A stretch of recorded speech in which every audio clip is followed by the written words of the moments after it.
ay dahil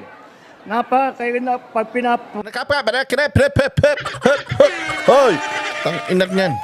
Simula pa lang eh. Tarantado ka. Simula pa lang nagdubidap-dap ka na naman, nag-alamano ka na naman. Ano yun?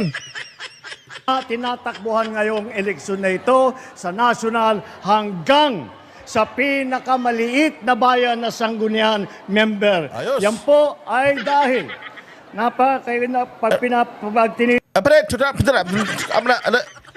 Anak ng tinapay ka, Bongbong, ang yabang-yabang mo.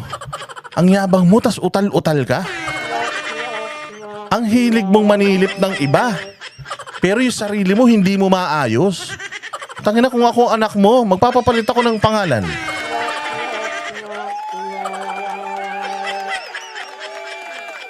member. Yan po ay dahil tinitignan po natin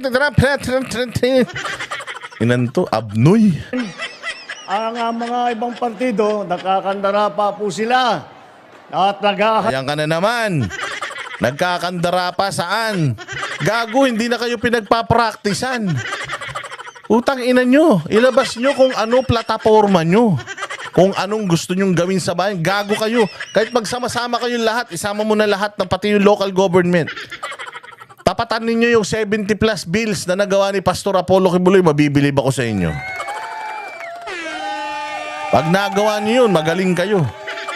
Tarantado ka ba? Tingnan mo nga yung mga kasama mo pag nagsasalita dyan, ni walang mga plataforma, ni hindi alam kung anong mga gagawin. Sinisita mo na naman yung iba eh. Focus ka lang sa inyo. Focus ka lang dyan. Kaya ang daming daming nagagalit sa yung mga kandidato mo eh. Nilalaglag mo sila eh. dato hirap na hirap silang kumuha ng miyembro. At hindi nila maunawaan kung bakit ang alyansa na kumpleto po natin yung lineup. Ano naman ngayon? Ano ngayon kung kumpleto? Ano ngayon kung hindi? Ano naman ngayon? Kahit na kumpleto mo yan, hindi mo naman kayang ipanalo lahat yan. Ang yabang-yabang mo, Bongbong, di mo nga na ipanalo si Gadon. Hindi mo na ipanalo si Gadon. Hindi mo na ipanalo si Harry Roque. Hindi mo na ipanalo si Palelo. Pinagsasasabi mo. Kung makayabang ka. Kung makapagyabang ka, kala mo na ipanalo mo yung mga kandidato mo noong nakaraan.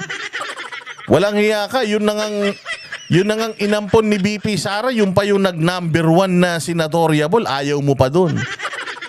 Dali lang po ang sagot dyan.